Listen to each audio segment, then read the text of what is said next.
Excelência iria trazer a dirimir algumas dúvidas com relação às questões Fundef, Fundeb.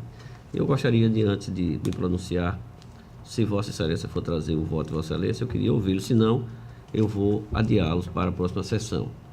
Não, eu os trouxe, conselheiro, no entanto, estava ainda com uma dúvida a respeito de, em virtude dos processos serem da relatoria da conselheira Ana Raquel, se eu os poderia trazer, aliás, um do conselheiro Alberto e os outros da conselheira Ana Raquel, que inclusive foram votos vistos de Vossa Excelência, e em virtude da situação de empate, se Vossa Excelência permitir, eu vou fazer uma avaliação. Eu acho que neste caso, eu não vou emitir meu parecer, não é pela ausência da conselheira substituta Ana Raquel, porque ela está representada, continua representada pelo conselheiro Sérgio Maciel, que já compõe o quórum perfeitamente. Eu acho que a ausência dela aqui não comprometeria. Esse é o entendimento que Vossa Excelência, inclusive, pode colocar para o entendimento dos demais na Corte. Eu não estou colocando, porque o que eu gostaria, antes de ouvir o pronunciamento, o voto de desempate que Vossa Excelência estaria nesse momento. Se Vossa Excelência não for apresentá-lo, eu vou repautar esses processos para a próxima sessão. Não, eles estão aqui, só estava a nossa dúvida no sentido de relatar ou não, seria a ausência da conselheira substituta, doutora Raquel. Mas, não havendo nenhuma objeção com relação à ausência dela e ela estando representada pela substituição do conselheiro doutor Sérgio, eu relatarei. Só inversão de pauta, né? Para esses três processos. Para esses três processos, nesse caso, eu gostaria de solicitar de Vossa Excelência a venha de fazer a inversão da pauta. Sim, faremos. Só esse processo?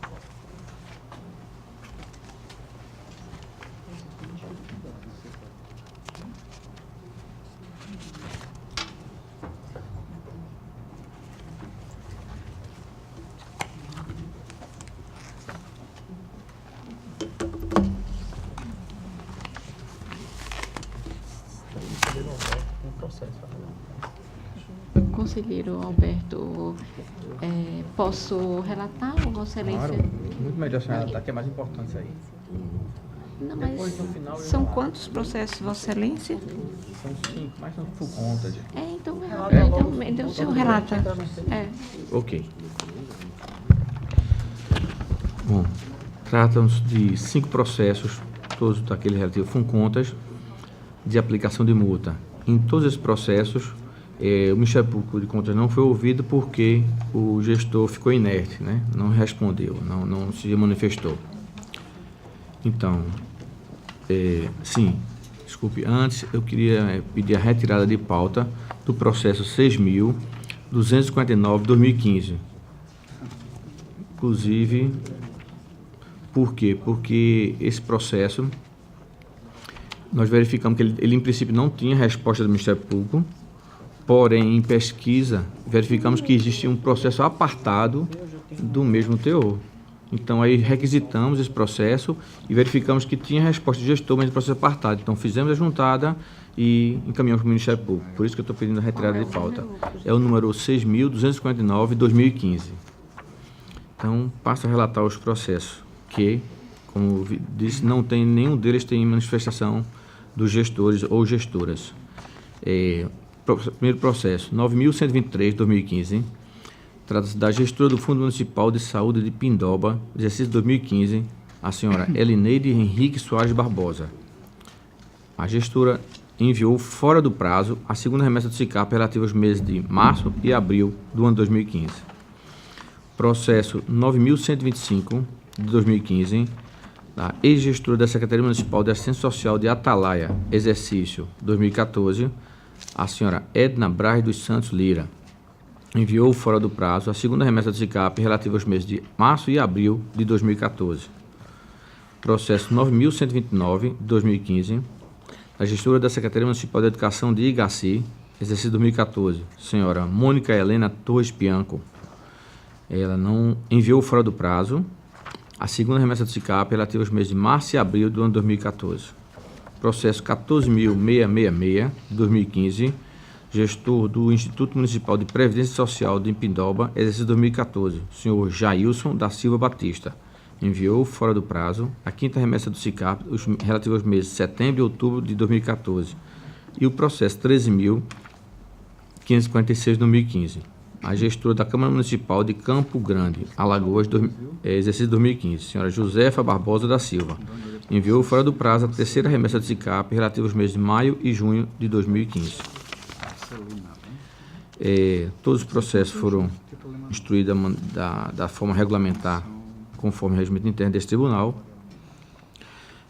Foi enviado, inclusive, mesmo esses autos, aliás, ao protocolo, para certificar se não havia defesa, por isso que nós temos aqui, e, por consequência, o Ministério Público não foi ouvido, como eu já coloquei, nem a obediência de acordo com a Resolução 10 de 2011, e, nesse sentido, eu voto para que esse Pleno adote a seguinte decisão: aplicar multa de 100 UPFAUs no valor mínimo, né, para cada gestor ou gestora já delineado aqui nessa relatoria.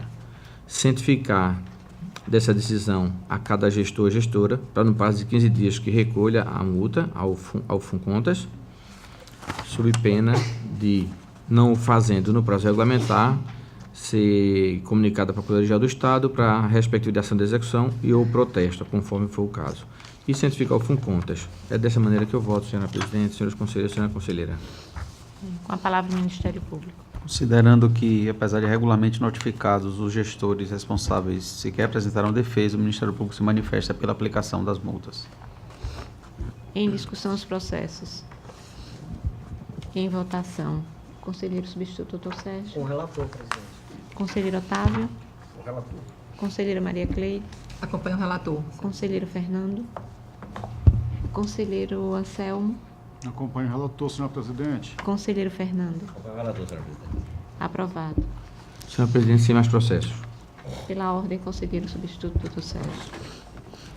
Senhora presidente, senhora conselheira, senhores conselheiros, tenho a relatar o processo referente à aplicação de multas, processo 6.008 de 2014, tendo como unidade o Fundo Municipal de Educação de Marechal Deodoro e responsável a senhora Flávia Célia dos Santos Souza, gestora daquele fundo, relativo ao exercício 2013. A multa se refere ao fato de a gestora não ter encaminhado esta Corte de Contas no prazo regulamentar, a segunda remessa do SICAP, referente àquele exercício 2013. Tenho também ainda processo número 3002 de 2014, tendo como unidade gestora o Fundo Municipal de Saúde de Roteiro, também se refere à aplicação de multa. A gestora Glória de Fátima Cavalcante Pereira, em razão de não ter encaminhado também para essa Corte de Contas, no prazo regulamentar, a primeira remessa do SICAP referente ao exercício 2013, daquele Fundo Municipal de Saúde. Da mesma forma, o processo número 6.018 de 2014, referente ao mesmo fundo, e a mesma responsável, em razão de não ter encaminhado no prazo regulamentar a segunda remessa do SICAP referente ao exercício 2013. Da mesma forma, o processo número 2998/2014, tendo como unidade gestora o Fundo Municipal de Assistência Social de Santa Luzia do Norte e como responsável a senhora Josefa dos Santos Silva, gestora daquele fundo, relativo ao exercício 2013, trata-se também de aplicação de multa em razão de a responsável ter deixado de encaminhar essa Corte de Contas no prazo regulamentar a primeira remessa do SICAP referente ao exercício 2013. Da mesma forma, o processo número 6021-2014 do Fundo Municipal de Assistência Social do município de Santa Luzia do Norte, tendo como responsável a mesma gestora, a senhora Josefa dos Santos Silva, aplicação de multa em razão de não ter encaminhado no prazo regulamentar a segunda remessa do SICAP referente ao exercício 2013. Bem, todos esses processos, eles foram encaminhados à sessão de protocolo para certificar se não houve a autuação de defesa por parte dos responsáveis para manifestação e defesa em relação às multas horas propostas, e foi certificado que os gestores não se manifestaram, fato que também justificou a não tramitação dos autos pelo Ministério Público de Contas, na forma da resolução número 10/2011. Bem, em razão de todo exposto, o voto é no sentido de aplicação de multa de 100 UPI falso aos responsáveis ora referidos em cada um desses autos, com fundamento nos artigos 45 e 48, inciso 3º da Lei 5.784/94, e nos artigos 203, 206 e 207, inciso 3º do Regimento Interno desta Corte, por descumprimento dos prazos para remessa das informações e dados a esta Corte de Contas. Notificar o responsável do inteiro teor da decisão, bem como para que se proceda no prazo máximo de 15 dias o pagamento da multa que lhe foi imposta por esta Corte de Contas, a crédito do FUNCONTAS, em consonância com o artigo 2º, inciso 4 da Lei 6.350. Também por alertar de que o não pagamento, alertá-los, que o não pagamento da multa no prazo fixado implicará a comunicação à Procuradoria-Geral do Estado para ajuizamento de competente ação de execução, conforme também previsto na legislação, tanto na lei orgânica quanto no regimento interno dessa Corte. E, por fim, comunicar a direção do FUNCONTAS para o cumprimento dessa deliberação, de forma que não haja dúvida quanto à ciência do responsável. Também em conformidade com o disposto no regimento interno dessa Corte. É esse o voto, senhora presidente. Com a palavra o Ministério Público. Considerando que, apesar de regularmente notificados, os gestores sequer apresentaram defesa, o Ministério Público se manifesta pela aplicação das multas. Em discussão os processos. Em votação, conselheiro Otávio. O relator. Conselheira Maria Cleide. Acompanho o relator. Conselheiro Anselmo. Acompanho o relator, senhor presidente. Conselheiro Fernando. O relator, senhor presidente. Conselheiro substituto Dr. Alberto. Também acompanho o relator, senhora presidente. Aprovados.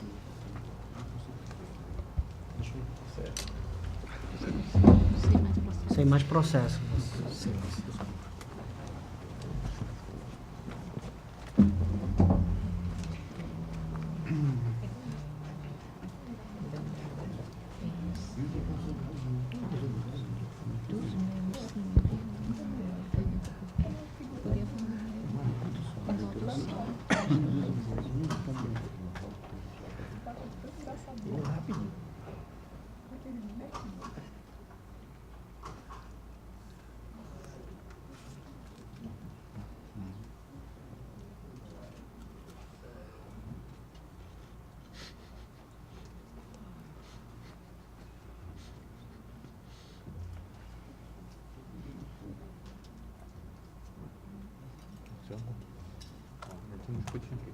Não, obrigado.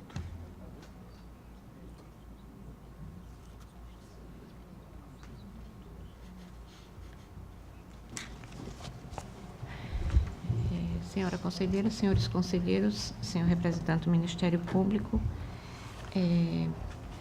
trago para relatar os processos TC 8991 de 2016, cuja relatora é a conselheira é o conselheiro substituto Dr. Alberto Pires, contendo um voto vista do conselheiro Fernando Toledo. Tem também o processo TC 9680, cuja relatora é a doutora Ana Raquel, conselheira substituta, também com voto vista do conselheiro Fernando e também do conselheiro Anselmo. O TC 96811 de 2016, 81 de 2016, a relatora também é a doutora Ana Raquel, a conselheira substituta, também com voto visto do conselheiro Fernando e do conselheiro Anselmo. E o processo TC 9682 de 2016, a relatora a doutora Ana Raquel, a conselheira substituta, com votos vistos do conselheiro Anselmo e conselheiro Fernando. E o TC 2405 de 2016, o relator é o conselheiro Dr. Alberto, com voto visto do conselheiro Fernando. Então,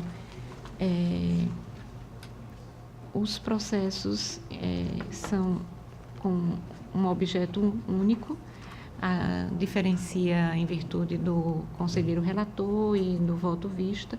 Então, eu vou ler um voto que, em síntese, tem a mesma... Todos os outros processos, eles acompanham o mesmo entendimento, apenas divergindo os relatores. Então, no processo TC 2405, com representante o Ministério Público, representados os municípios de Coité do Noia, Feira Grande, Penedo, São Brás, Taquarana e Teotônio Vilela. A matéria ora discutida já foi deliberada de maneira colegiada por este Tribunal de Contas. Na oportunidade, quando do julgamento da representação TC 14189/2015 de nossa relatoria, que gerou o acórdão de número 1128 de 2016, entendeu-se: a. Determinar que os municípios aplicassem o percentual de 25% dos valores do precatório da ação judicial na área de educação sob a denominação de parcela diferida do Fundeb, devendo para isso abrir conta específica em conformidade com o artigo 21, parágrafo 2º da Lei 11.494/2007. B. Reservar 15% dos valores do precatório da ação judicial para investimento na área da saúde, nos termos da Lei Complementar número 141, de 13 de janeiro de 2012. C. Reservar o numerário suficiente para quitar os salários dos servidores que estiverem em atraso, bem como seus fornecedores, tanto na área da educação como de saúde. D. Que referidos percentuais não devem integrar o mínimo legal do percentual a ser aplicado na área da educação e saúde, quando do processo de prestação de contas referente ao exercício financeiro em que for aplicado, sob pena de reprovação de contas. E. Que o restante do valor poderá ser utilizado pelo chefe do Poder Executivo Municipal de maneira livre em investimentos para o bem-estar dos munícipes.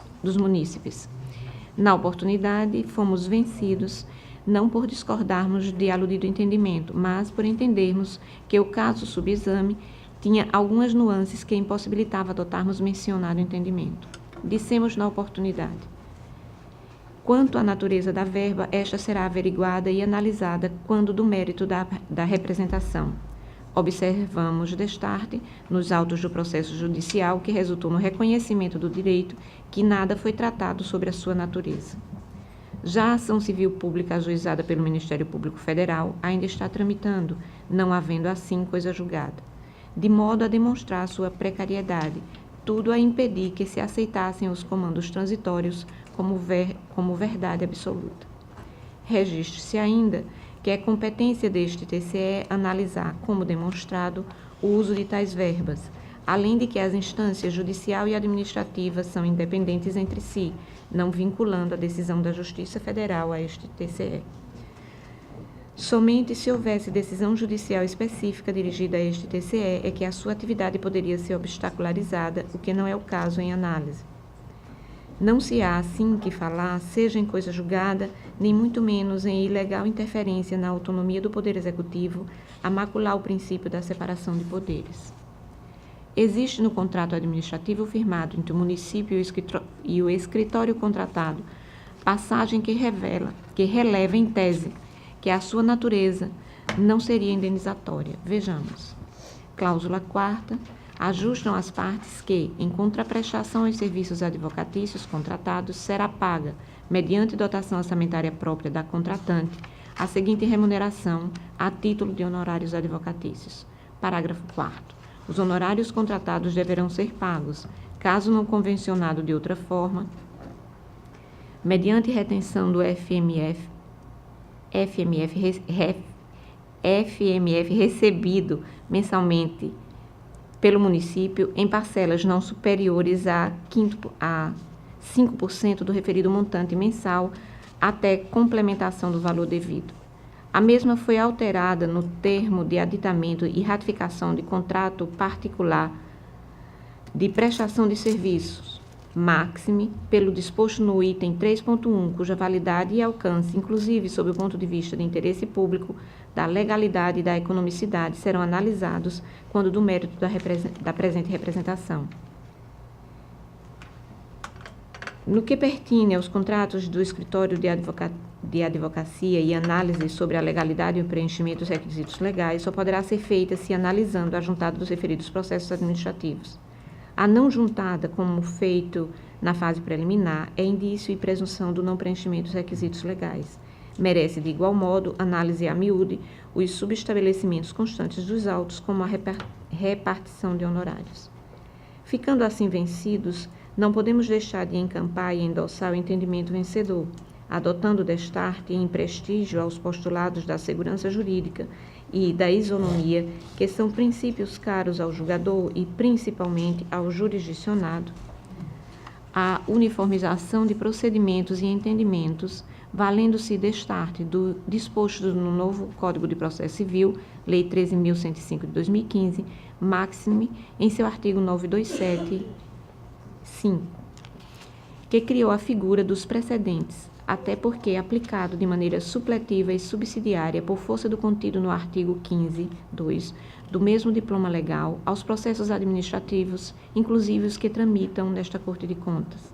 Registre-se ainda que a linha defendida naquela ocasião ganha a cada dia mais força, como se pode extrair dos recentíssimos precedentes do Egrégio Tribunal Regional Federal da 5ª Região, que é o órgão julgador máximo na instância ordinária sobre a presente questão em matéria: processo civil, embargos à execução, intempestividade, inocorrência, vinculação do montante executado ao Fundef, impossibilidade, honorários contratuais, retenção antes da expedição do requisitório, possibilidade, apelação interposta pelo município em face da sentença que julgou procedentes os embargos à execução, homologando como devido o valor de R$ 4.040.083,02, apontado pela União sobre o valor sobre o qual o credor expressamente concordou. O termo de intimação remessa e vista dos autos foi assinado em 18 de 6 de 2013 pelo Procurador da União, sendo os embargos opostos em 17 de 7 de 2013, dentro do prazo legal, o que configura a sua tempestividade, preliminar rejeitada. Impossibilidade de vinculação ao Fundef dos valores provenientes de decisão judicial que determinou o pagamento de diferenças relativas à complementação do referido fundo, em razão de sua natureza indenizatória, pois equivalentes a um ressarcimento ao município. Precedentes.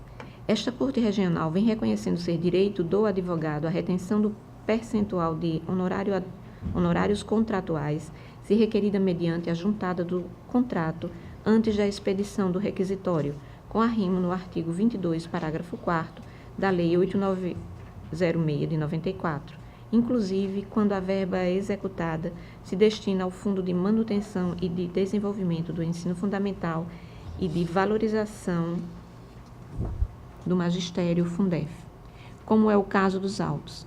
Apelação provida, TRF 5, acórdão 4806, enfim, o número Paraíba, relator, desembargador federal Ciri Marconi, data de julgamento 14 de 1 de 2016, terceira turma, data de publicação, Diário de Justiça Eletrônico, 28 de 1 de 2016, página 202. O processual civil, embargos à execução, Fundef, vinculação dos valores do precatório ao Fundeb, natureza indenizatória, impossibilidade. Honorários advocatícios, razoabilidade, sentença mantida. incabível o conhecimento dos temas suscitados acerca da inexigibilidade do título em razão da extinção do Fundef e da necessidade de liquidação de sentença, bem como quanto à ausência de demonstração do dano a ressarcir e da existência de causa modificativa da obrigação, pois não foram discutidos nem levantados pela União nos embargos à execução, tratando-se de clara inovação recursal. O fato de existirem ações ordinárias em tramitação no Supremo Tribunal Federal não justifica, por si só, que a matéria não seja enfrentada neste julgamento. Conquanto as verbas do Fundef, transferidas voluntariamente pela União, estejam por determinação constitucional vinculadas a investimentos na educação, uma vez que o município foi forçado a ingressar em juízo para ter reconhecido o direito à complementação do VMA, o crédito apurado consiste em indenização à edilidade, precedentes desta Corte. No caso vertente, o juiz sentenciante optou pelo valor de R$10.000, o que entendo razoável por se tratar de questão já pacificada nesta Corte, sem contar que o litígio se desenvolve entre duas pessoas jurídicas e de direito público, não havendo motivo que justifique que, pelo só fato da sucumbência, a majoração de tal valor, com imposição de elevado ônus a que restou vencida. A apelação que se nega provimento. TRF, da 5ª Região, Acre, acórdão relator número da Paraíba, o relator desembargador federal Edilson Nobre, data do julgamento, 28/1/2016, 4ª turma. Além do mais, o Egrégio Superior Tribunal de Justiça, ao tratar sobre a possibilidade de retenção dos honorários advocatícios do montante devido e relativo ao Fundef, entendeu ser cabível a mesma, não reconhecendo assim que a mesma estaria vinculada ao Fundef, pois, se assim o fosse, só poderia ser usada na educação, máxime para pagamento dos professores, nunca em situação e finalidade outra, inclusive em pagamento de honorários advocatícios.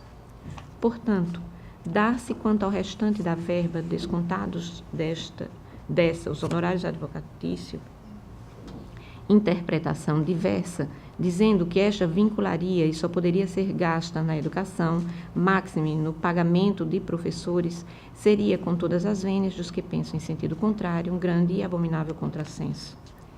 Neste sentido, vale transcrever trecho do voto vencedor no processo TC 14189 de 2015 do conselheiro Otávio Lessa Geraldo Santos, em aspas, observo que o representante do MPC citando o Manual de Contabilidade Aplicada ao Setor Público, Portaria Conjunta STN-SOF número 1 de 2014, Portaria STN número 700 de 2014, aplicada aos municípios, apresenta mecanismos para a realização da vinculação do numerário a ser recebido através do precatório, sendo que tal orientação também se aplica aos recursos do Fundeb, podendo ser contabilizada como, em aspas, outras receitas. Observe também que esse também é o entendimento do Tribunal de Contas do Estado do Mato Grosso, através do processo número 5307-4 de 2010.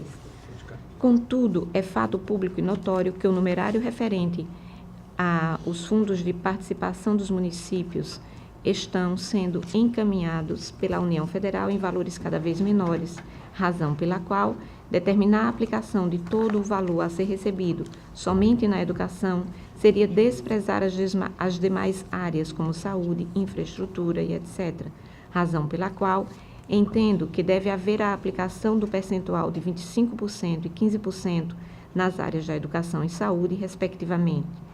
Por tal razão, encaminho meu voto no sentido de determinar ao município de Novo Lino, Alagoas, que aplique 25% dos valores referentes ao precatório da ação judicial número tal, estimados em R$15.018.000,50, R$301,50 na área da educação, bem como utilize o restante dos valores para pagamento dos salários atrasados de seus servidores, bem como quite os fornecedores que estão com seus créditos a receber, se estiverem nesta condição. Para a correta aplicação do percentual acima mencionado, 25%, deverá o chefe do Poder Executivo do município de Novo Lino abrir conta bancária específica em conformidade com o artigo 21, parágrafo 2º da Lei 11.494/2007, sob a denominação parcela diferida do Fundeb. Fecho aspas. Sem dúvida, não é o melhor e mais adequado entendimento vincular somente à educação estas receitas. Vejamos alguns precedentes que se aplicam por analogia ao caso. Processual civil, agravo interno do recurso especial, nulidade da decisão monocrática, súmula 568, STJ. Legalidade, ofensa ao artigo 535 do CPC 73. Argumentação genérica, súmula 284, STF. Execução de sentença, retenção da verba honorária, cabimento. Não é nulo o julgamento monocrático com apoio na legislação processual e na súmula 568 STJ, atendimento posterior do princípio da colegialidade com a análise do agravo interno interposto. 2. É deficiente a fundamentação do recurso especial em que a alegação de ofensa ao artigo 535 do CPC 73 se faz de forma genérica, sem a precisa demonstração de omissão, súmula 284 do STF. 3. A segunda turma do STJ, no julgamento do recurso especial número tal, Pernambuco, relator ministro Humberto Martins, em questão jurídica relacionada a dos autos, firmou compreensão de que é legítima a retenção de verba honorária, pois a previsão constitucional de vinculação à educação da verba do Fundef não retira do patrono o direito de retenção dos honorários. 4. Agravo interno a que se nega provimento. STJ, agravo interno no recurso especial, número tal, Paraíba, relator ministro O.G. Fernandes, segunda turma, julgado em 21/3/2017. Diário da Justiça, 27/3/2017. Processual civil, agravo interno no recurso especial, enunciado administrativo número 3 do STJ, aplicação das súmulas 83 e 568 do STJ após a vigência do novo Código de Processo Civil, possibilidade e cumprimento de sentença, Fundef, retenção dos honorários advocatícios contratuais, possibilidade precedentes. Na hipótese, a decisão agravada está amparada na jurisprudência dominante desta Corte, razão pela qual não há falar na inadmissibilidade do julgamento monocrático, incidência da súmula 568 STJ e do artigo 932, inciso 8º do CPC 2015, combinado com o artigo 255, parágrafo 4º, inciso 3º do regimento interno do STJ. É vedada a utilização dos recursos do Fundeb no financiamento de despesas não consideradas como de manutenção e desenvolvimento da educação básica. Contudo, não há desvio de finalidade por parte do ente federativo credor quando requer que parte dos valores recebidos por força de decisão judicial sejam destinados a cobrir o custo que teve com o próprio processo, na hipótese em que judicialmente resta reconhecido que a União não cumpriu integralmente a sua obrigação de complementar os recursos do fundo. 4. A segunda turma do STJ, no julgamento do recurso especial número tal de Pernambuco, relator ministro Humberto Martins, em idêntica questão jurídica, firmou compreensão de que é legítima a retenção de verba honorária, pois a previsão constitucional de vinculação à educação da verba Fundef não retira do patrono o direito de retenção dos honorários. Recurso especial tal do Ceará e recurso especial tal Pernambuco, segunda turma, relator ministro Humberto, julgado em 14/6/2016, Diário da Justiça, 21/6/2016. Agravo interno não provido. STJ.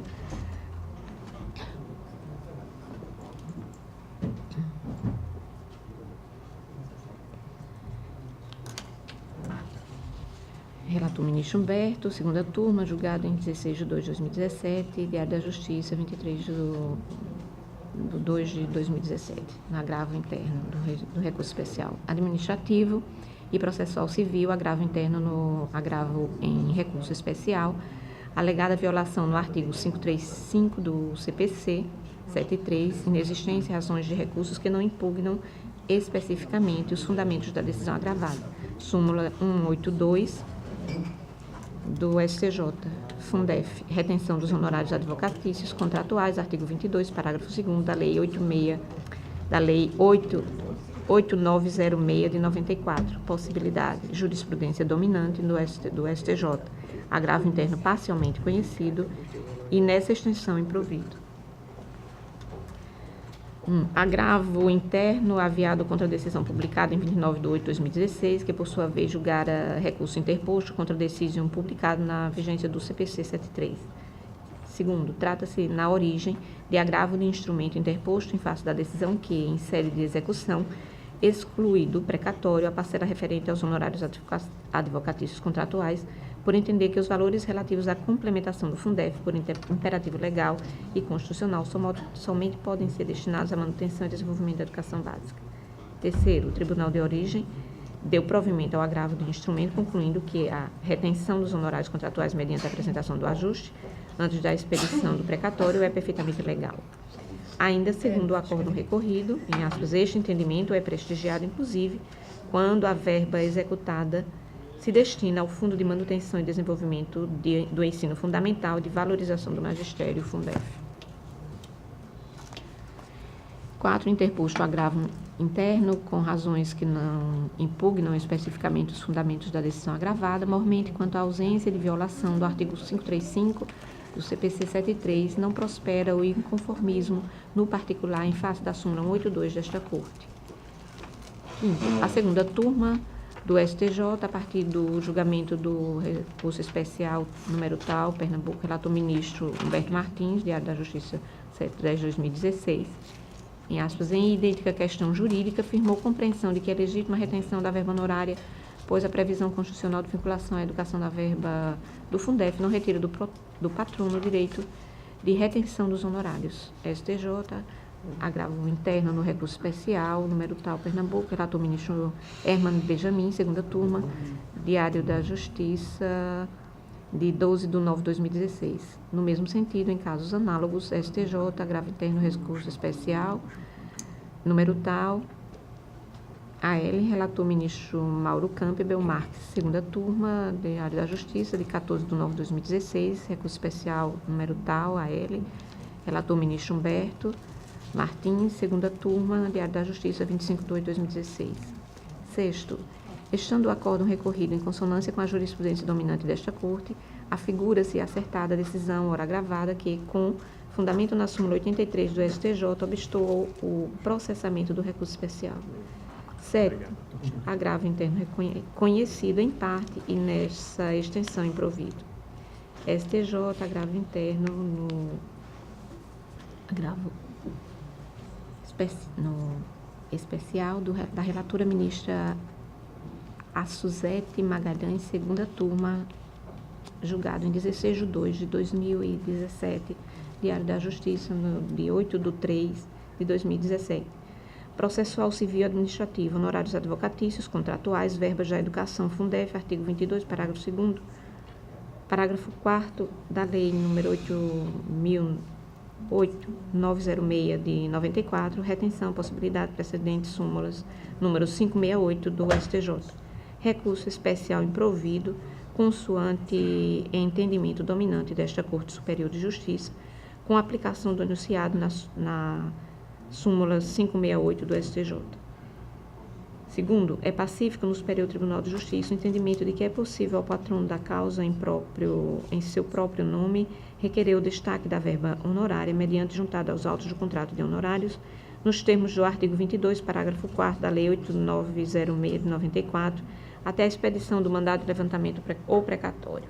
Agravo regimental no agravo especial. Rio Grande do Sul, relator ministro Herman Benjamin, segunda turma, julgado em 20 de 3 de 2014, Diário 27 de 3 de 2014. Terceiro, na hipótese dos autos, os honorários contratuais envolvem verba oriunda do Fundo de Manutenção e Desenvolvimento do Ensino Fundamental e da valorização do magistério, o que não afasta o direito do patrono em reter seus honorários conforme entendimento da segunda turma do STJ, no julgamento do recurso especial número tal de Pernambuco, relator ministro Humberto. 4. Agravo interno improvido. STJ, agravo interno no No recurso especial 15.71017, Sergipe, relator ministro Francisco Falcão, segunda turma, julgado em 16 de 2 de 2017. Diário da Justiça, 8 de 3 de 2017. Processual civil, honorários advocatícios, Fundef, verbas para educação, juntado ao contrato escrito da verba honorária, artigo 22, parágrafo 4º.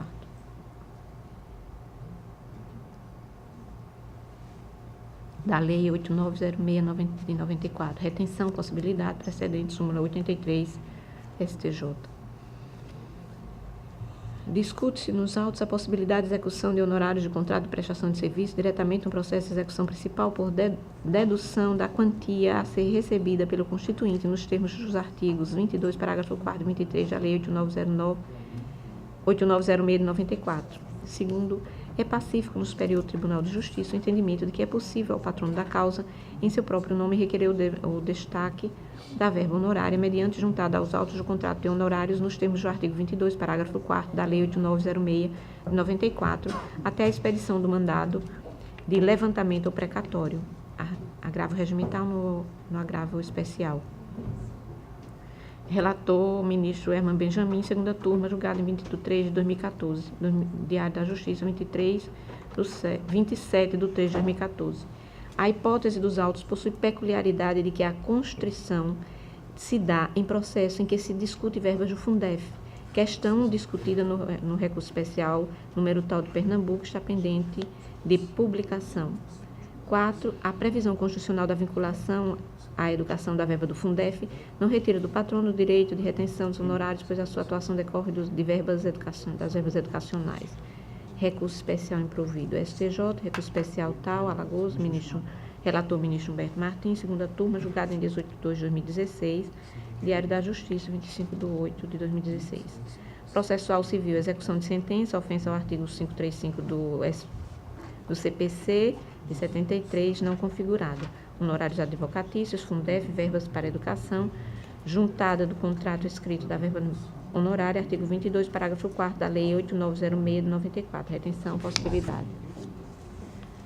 No que se refere à alegada afronta ao disposto do artigo 535, inciso 2º do CPC, o julgado recorrido não padece de omissão, porquanto decidiu fundamentalmente a questão trazida à análise, não podendo ser considerado nulo tão somente porque contrário aos interesses da parte. 2. A segunda turma no STJ, no julgamento do recurso especial de Pernambuco, tal de Pernambuco, relator ministro Humberto, em idêntica questão, firmou compreensão de que é legítima a retenção da verba honorária, pois a previsão constitucional da vinculação à educação da verba do Fundef não retira do patrono o direito de retenção dos honorários. Agravo interno não provido. STJ, agravo interno no recurso especial de Pernambuco, relator ministro Herman Benjamin, segunda turma, julgado em 18 de 8 de 2016, publicado no Diário de 12 de 9 de 2016. Deste modo, pedindo vênia ao eminente relator, acompanhamos a divergência no sentido de reconhecer a existência do precedente formado quando do julgamento da representação TC 1489 de 2015, de nossa relatoria, que gerou o acórdão número 1128 de 2016, aplicando ao caso disposto no inciso 5º do artigo 927 do novo Código de Processo Civil, entendendo, pois, que a aplicação dos recursos oriundos de precatório judicial e relativos ao Fundef deve ser feita na forma do mencionado precedente. É como votamos.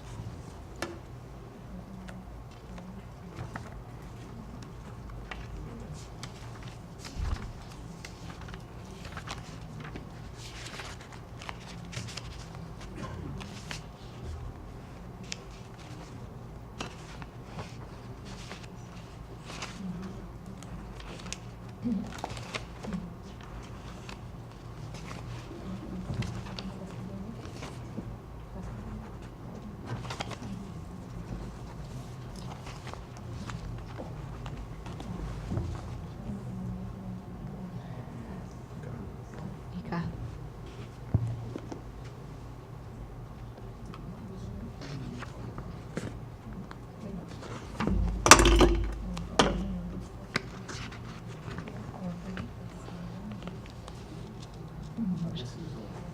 Jane.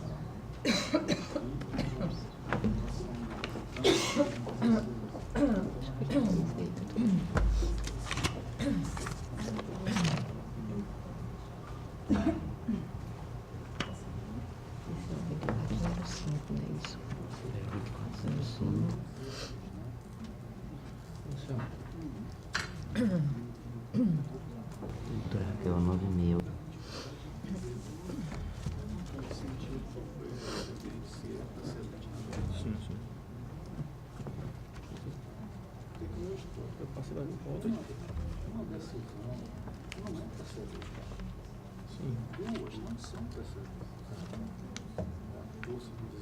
Jurisprudência várias.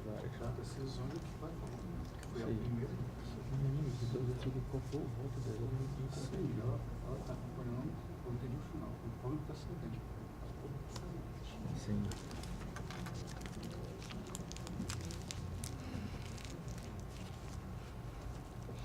Não se manifestou sobre a cautelar, não foi?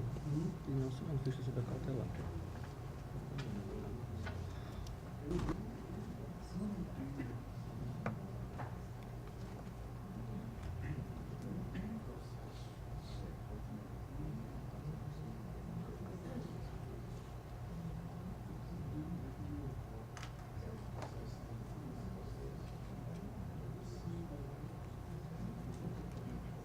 Então, eu vou.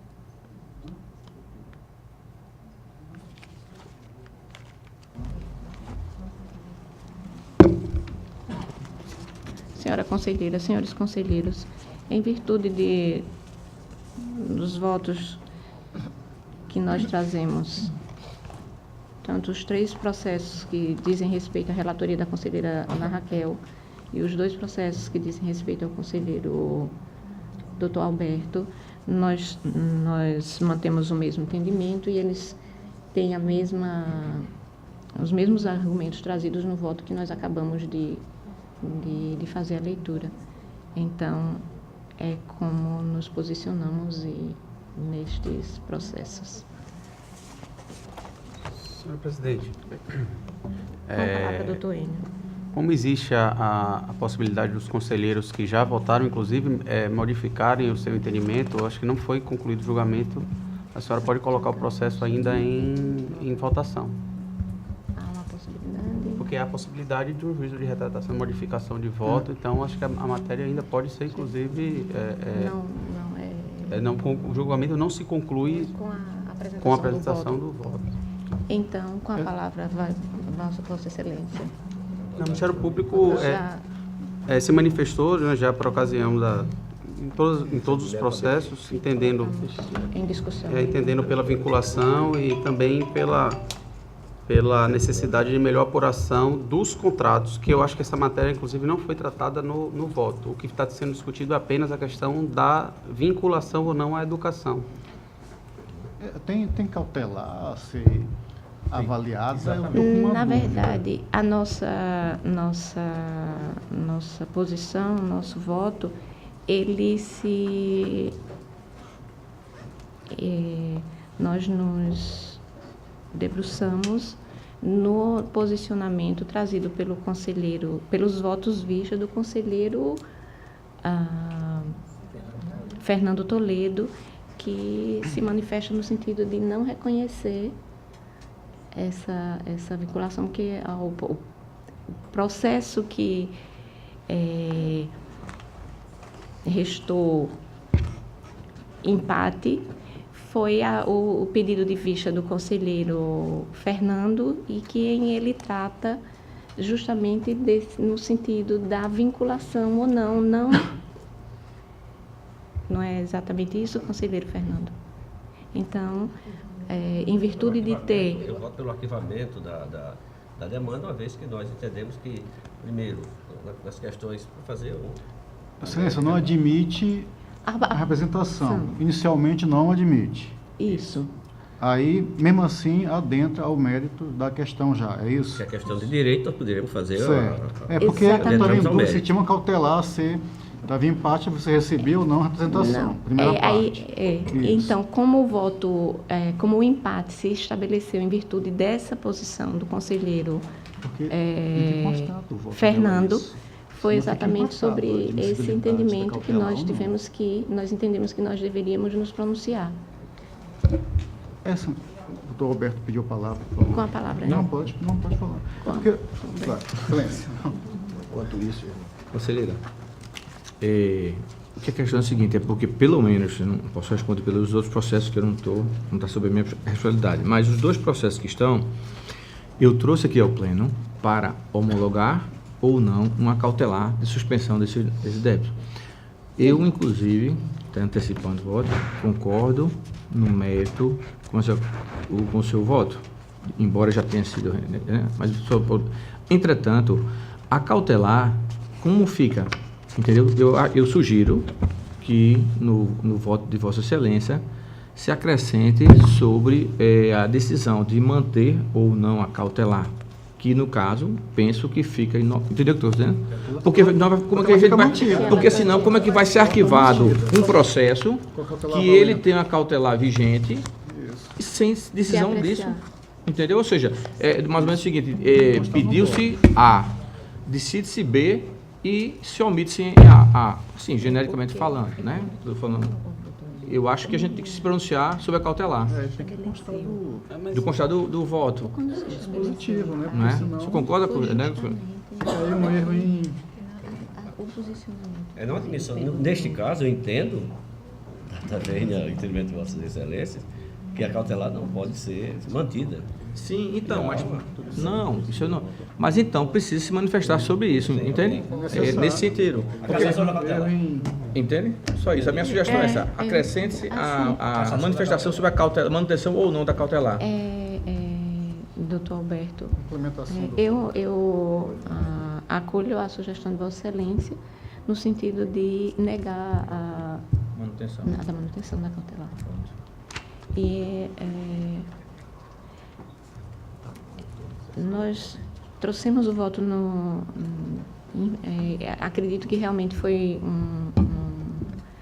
uma falha até, mas como no momento que se estabeleceu o empate, foi justamente no sentido do voto vista trazido pelo conselheiro e que no momento não... Ele foi pedido vista justo no momento que Vossa Excelência trazia, Para homologar ou não é ou não. Então eu realmente, mas acolho a sugestão de Vossa Excelência nesse sentido. Excelência, eu também estou com uma dúvida na questão do mérito de Vossa Excelência. Voto com o seguinte precedente. Eu confesso para a senhora que a senhora falou de algumas participações do STJ, exatamente com qual precedente que a senhora votou, que eu estava aqui... O nosso precedente é do precedente do TC, do vosso de desempate do no conselheiro. primeiro. Isso. E, inclusive, até o que nos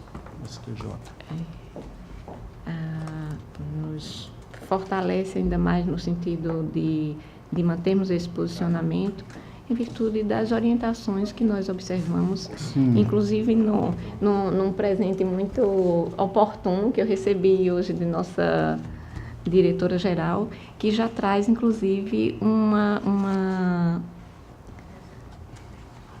referência ao cuidado que os tribunais devem ter com relação à segurança jurídica e dos seus precedentes. Porque, em virtude do que o tribunal estabeleceu o ano passado, há gestores que já se posicionaram, já tomaram providências, já com relação à posição que o tribunal estabeleceu. E aí, em virtude de tudo e quanto mais que já postamos aqui no nosso voto, é que entendemos que a posição mais razoável e coerente é a que nós tomamos. Excelência, como está em momento de discussão, eu queria fazer o registro do meu posicionamento. Primeiro, aqui, repetir o que eu digo. A verdade, precedente não quer dizer primeira decisão. Nas decisões seguintes, se verifica qual foi o conteúdo utilizado nas decisões anteriores. Esse sim vira um precedente. Não é porque é a primeira que vai ser precedente. Isso tem que ficar bem claro para que nós possamos, inclusive, decidir conforme um precedente nosso, criado. Uma outra situação aqui, parece-me, eu até queria confirmar, que eu vi a questão da citação de um precedente do STJ de 2016.